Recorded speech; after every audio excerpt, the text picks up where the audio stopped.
February 26th. Conflict. I want you to know how hard I am contending for you and for those at Laodicea and for all who have not met me personally.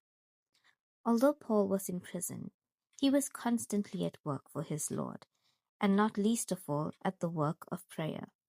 If ever the words "to pray is to work" were true, they were true for Paul. For him to pray was to work with all his might.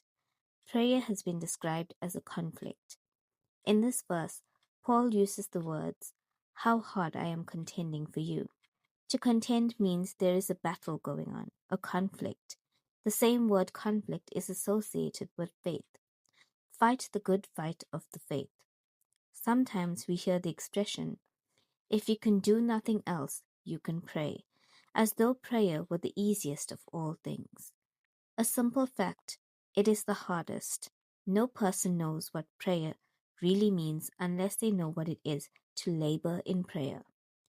The conflict involved in prayer implies opposition, the opposing force of the one who wishes above all things to check and hinder our prayers.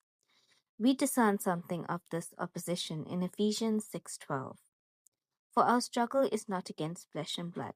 Paul knew by spiritual experience that to pray was to rouse up against himself a mighty opposition, and that it was this force that made his prayers such a great conflict. None of us as disciples of our Lord Jesus Christ should be surprised at our prayers being hindered. It is very evident that one of Satan's main objectives is to get us, as disciples of Jesus Christ, to stop praying. Prayer thought.